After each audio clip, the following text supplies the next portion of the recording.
ఓం మహాగణాధిపతయే నమః. ఓం గురుభ్యో నమః. ఓం శ్రీమాత్రే నమః. పరమేశ్వర స్వరూపమైనటువంటి జ్యోతిష, వాస్తు మరియు ఇతర అనేకమైనటువంటి శాస్త్రములను మనకు అందించినటువంటి మహర్షులకి నమస్కారం. హయగ్రీవ హయగ్రీవ హయగ్రీవేతి యో వదేత్ తస్స నిస్సరతే వాణి జహ్నుకన్యా ప్రవాహవత్. అరుణాం కరుణాతరంగితాక్షీం ధృతపాశాంకుశపుష్పబాణచాపాం అనిమాదిభిరావృతాం మయూకైః అహమిత్యేవ విభావయే భవానీం. శ్రీమాత్రే నమః. ప్రేక్షకులకి ఆ లలితాంబిక అమ్మవారి యొక్క అనుగ్రహం పరిపూర్ణంగా కలగాలని మనస్ఫూర్తిగా కోరుకుంటూ మనం ఈరోజు గురువు వక్రత్యాగం అవుతుంది అంటే ఇన్ని రోజులు వక్రించినటువంటి గురువు 5వ తేదీ నుంచి వక్రత్యాగమై మే 15వ తేదీ వరకు వృషభ రాశిలోనే ఉంటాడు. దాంతోపాటు గురువుకి కోణస్థానంలో కేతు ఉన్నాడు. సో నవపంచక స్థానాల్లో గురుకేతువులు ఉన్నప్పుడు ద్వాదశ లగ్నముల వారికి లేదా ద్వాదశ రాశుల వారికి ఏ విధంగా ఉండబోతుంది, ఏ విషయాల పట్ల చాలా బాగుంటుంది, ఏ విషయాల పట్ల జాగ్రత్తగా ఉండాలి, ఎటువంటి పరిహార మార్గాలు చేసుకోవాలి, అదేవిధంగా లగ్నము జాతకం లేనివారు కూడా ఈ గురుబలం పెంచుకోవాలంటే ఏం చేయాలనేటువంటి విషయాల్ని మనం ఇప్పుడు తెలుసుకుందాం. అయితే ఈ విషయాలు చెప్తుంది నేనైనప్పటికీ కూడా చెప్పిస్తుంది సాక్షాత్ లలిత అమ్మవారిగా భావిస్తూ ఒక్కొక్క లగ్నం గురించి తెలుసుకుందాం. తులాలగ్నము, తులారాశి. తులవారికి గనక చూసుకున్నట్లయితే గురువు అష్టమంలో ఉన్నాడు కదా, అష్టమ గురువు అనుకుంటుంటారు. కానీ అష్టమ గురువు ఎప్పుడూ కూడా గుర్తుపెట్టుకోండి ధనయోగాన్ని ఇస్తాడు. ఒక్కొక్క ప్లేస్లో ఉండే గురువు ఏ స్థానాన్ని చూస్తున్నాడు అనేటువంటిది చూడాలి. ఇక్కడ ఏంటంటే డబుల్ ట్రాన్సిట్ అంటారు. ఈ డబుల్ ట్రాన్సిట్ అనేటువంటిది 2 మేజర్ ప్లానెట్స్ అయినటువంటి గురువు శని ఇద్దరు కూడా ధనస్థానాన్ని చూస్తున్నారు. కాబట్టి మీకు ఫైనాన్షియల్గా గతంతో పోల్చుకున్నట్లయితే ధనపరంగా మంచి అభివృద్ధి అనేటువంటిది ఉంది. ఇక రెండవ విషయం ఏంటంటే మీ యొక్క లగ్నం నుంచి 12వ స్థానంలో ఎప్పుడైతే కేతువు యొక్క సంచారం జరుగుతుందో 12 అనేటువంటిది ఖర్చుల స్థానంగా అయింది. సో ఎప్పుడైతే ఈ ఖర్చులకి కారక స్థానంలో ఎప్పుడైతే కేతు ఉన్నాడో ఈ యొక్క కేతువుపై గురువు యొక్క దృష్టి ఎప్పుడైతే పడిందో గతంలో ఉన్నటువంటి ఖర్చులు, గతంలో జరిగినటువంటి ఖర్చులు, రాబోయే ఖర్చులు కొంత కంట్రోల్ అవుతూ ఉంటాయి. అదేవిధంగా తండ్రి గారి ఆస్తికి సంబంధించిన విషయంలో వివాదాలు, గొడవలు ఇవన్నీ కూడా తగ్గడం జరుగుతూ ఉంటుంది. అయితే తులాలగ్నం వారికి సర్వసాధారణంగానే ఇప్పుడు పంచమ శని నడుస్తూ శని కాస్త మనకి మార్చి తర్వాత నుంచి మారుతాడు. దానివల్ల కొంతవరకు తులవారికి సహజంగానే ఉండేటువంటి లక్షణం ఏంటంటే బ్యాలెన్సింగ్ మైండ్ ఉంటుంది. తులవారికి బ్యాలెన్సింగ్ మైండ్కి ఇన్ని రోజులు పంచమంలో ఉన్నటువంటి శని కాస్త నిర్ణయాలు తీసుకునే విషయంలో ఆలస్యం అవ్వడం కానివ్వండి, ఇటువంటివి కొంత ఇచ్చినప్పటికీ ఇక్కడి నుంచి ఎప్పుడైతే గురువు రుజుమార్గంలోకి వచ్చి ధనస్థానాన్ని చూస్తున్నాడు, 6వ స్థానంలోకి శని వెళ్ళి రాహుతో కలుస్తున్నాడు. ఇవన్నీ కూడా కొంతవరకు మీరు మీ యొక్క ప్రయత్నాలు పెంచుకోవడం ద్వారా మీకు సక్సెస్ అనేటువంటిది రావడం జరుగుతూ ఉంటుంది. అయితే మీరు చేయవలసినటువంటి దేవత ఆరాధన ఏమిటి, మరి ఫైనాన్షియల్గా ఏ ఏ రంగాల్లో వారికి అంటే ఇప్పుడు చాలామంది ఏమిటి ధనం వస్తుంది అంటే అమ్మయ్య నాకు డబ్బులు వస్తున్నాయి, ఏదో గోచారం బాగుంది అనుకుంటారు. కానీ ఇక్కడ మీరు అర్థం చేసుకోవాల్సింది ఏమిటంటే మీ యొక్క పర్సనల్ చార్ట్లో ధనము ఏ రూపంలో ఉంది, ఏ గ్రహం మీకు ధనాన్ని ఇచ్చే గ్రహం అయింది, అది ఏ రూపంలో ఇస్తుంది అనేటువంటి దాన్ని ముందుగా మీరు తెలుసుకోవాలి. ఇక మీరు చేయవలసినటువంటి దేవత ఆరాధన ఏమిటి అని చెప్పి చూసుకున్నట్లయితే మీరు చేయవలసినటువంటిది ప్రధానంగా ఇక్కడ శని, కేతు, కుజ, రాహు గ్రహాల దగ్గర దీపారాధన చేయండి. కాళికా అమ్మవారి యొక్క ఆరాధన చేయండి. అన్ని విధాలా మీకు బాగుంటుంది. గురు బలము అనేటువంటిది ఏదైతే ఉందో అది ప్రతి ఒక్కరికి అవసరం.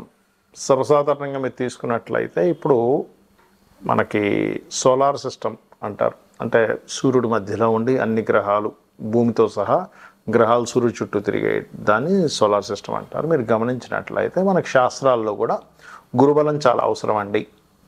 గురువు యొక్క అనుగ్రహం చాలా అవసరం, గురువు యొక్క ఆశీర్వాదం చాలా అవసరం. నవగ్రహాల్లో గురుబలం కనుక బాగున్నట్లయితే వాళ్ళకి ఎన్ని ఇబ్బందులు వచ్చినా మరలా ఆ భగవంతుడు కాపాడినట్టుగా అవుతూ ఉంటుందంటారు. మీరు గమనించండి, సైంటిఫిక్గా కూడా తీసుకుంటే గురుత్వాకర్షణ శక్తి అని ఉంటుంది.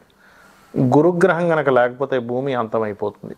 ఎందుకు అంటే భూమిపై వచ్చేటువంటి శకలాలు ఏవైతే ఉంటాయో కొన్ని వాటిని గురువు తన వైపు లాగేసుకుంటుంది. అంటే ఏంటి, సేవ్ చేస్తుంది గురుగ్రహం మనకి సోలార్ సిస్టంలో కూడా.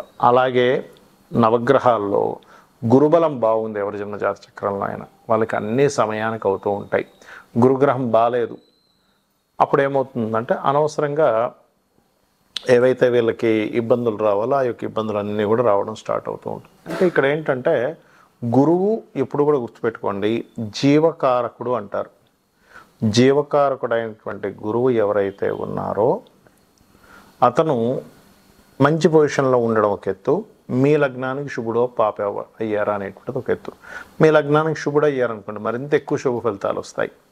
అంటే శుభ ఫలితాలు అంటే ఎలాంటి శుభ ఫలితాలు వస్తాయి అంటే, చాలా ఈజీగా మీరు ఏదైనా దేవతా సంబంధించినవి చేసుకుందాము, ఒక సాధన చేసుకుందాం అన్నప్పుడు సరైన మార్గంలో మీకు ఆ సాధన మార్గం దొరకడము, గురువుల యొక్క అనుగ్రహం, గైడ్ చేసేవాళ్ళు సరైన వాళ్ళు మీకు దొరుకుతారు, గైడ్ చేసేవాళ్ళు మీరు ఏ రంగంలో ఉన్నా కూడా. అదేవిధంగా సంతాన ప్రాప్తి, పేరు ప్రఖ్యాతలు రావడము, ఆధ్యాత్మికంగా మంచి పురోగతి ఉండడం అనేటువంటివన్నీ కూడా ఇక్కడ మీకు గురువు బాగుంటే వస్తుంది. అదే కనుక గురువు బాగోలేడు, అప్పుడు ఏంటి అంటే సరైన గైడ్ చేసేవాళ్ళు దొరకరు, మీకు మిస్గైడ్ చేసేవాళ్ళు ఎక్కువ దొరుకుతూ ఉంటారు మీ లైఫ్లో. అలాగే సంతానంతో కొంత ఇబ్బంది, సంతానానికి సరిగ్గా ఎదుగుదల లేదనేటువంటి ఇబ్బందులు ఇవి ఎక్కువగా కలుగుతూ ఉంటాయి. మరి అలాంటప్పుడు ఈ గురుబలాన్ని మీ లగ్నం తెలిసినా తెలియకపోయినా పెంచుకోవాలంటే ఏం చేయాలి అంటే, సింపుల్గా గురువు యొక్క ఆరాధన, ఇది రకరకాలుగా ఉంటుంది. మీకు మీ యొక్క అజ్ఞానాన్ని తొలగించి స్పిరిచువల్ వేలో మీకు ఎవరైతే సరైనటువంటి మార్గాన్ని నిర్దేశిస్తారో వాళ్ళని గురువులు అంటారు. మీకు ఉపాధ్యాయుడు వేరు, అంటే టీచర్స్ వేరు, గురువులు వేరు, రకరకాల ఇది ఉంటుంది. మీరు ఒక్కొక్క దగ్గర నుంచి నేర్చుకునేటప్పుడు సర్వసాధారణంగా అందరూ ఏంటంటే మా గురువు గారు అని వాడేస్తుంటారు వర్డ్, కానీ కేవలం అజ్ఞానాన్ని తొలగించి ఆధ్యాత్మిక మార్గాన్ని సరైనటువంటి మార్గంలో మీకు వెలుగుని చూపించేవారు గురువు అవుతారు. అయితే ఇక్కడ గురుబలం పెరగడానికి ఏం చేయాలి? సర్వసాధారణంగా శనివర్గ లగ్నాలు, గురువర్గ లగ్నాలు ఉంటాయి. శనివర్గ లగ్నాలు అంటే మనకి వృషభము, మిథునము, కన్య, అదేవిధంగా మకర, కుంభాలు, అదేవిధంగా తుల కూడా శనివర్గ లగ్నాలే అవుతాయి. మిగిలిన 6 అంటే మేషము, కర్కాటకము, సింహము, వృశ్చికము, ధనస్సు, మీన లగ్నాలు గురువర్గ లగ్నాలు అవుతాయి. గురువర్గ లగ్నాలకు సహజంగానే గురువు మంచి ఫలితాలు ఇస్తాడు, కాకపోతే ఎప్పుడైనా పాడైతే మాత్రం అక్కడ కూడా ఇబ్బంది ఫలితాలు వస్తాయి. అయితే మీకు ఇది గురుబలం పెరగాలంటే ఇందాక నేను చెప్పినట్టుగా గురువుగారికి సేవ చేసుకోవడము, దత్తాత్రేయుడి యొక్క స్తోత్ర పఠనం,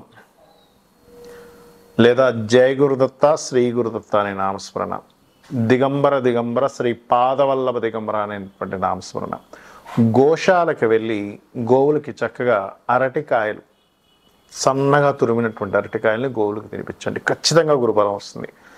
అలాగే మీకు దగ్గరలో ఆలయాలు ఉన్నట్లయితే ఆలయాలకు వెళ్ళి అక్కడ పసుపు లేదా గంధము ఆ ఆలయంలో వాడుకోవడానికి, అంటే స్వామివారికి కానీ అమ్మవారికి కానీ ఉపయోగించుకోవడానికి మీ వంతుగా భక్తిగా అక్కడ ఇవ్వండి.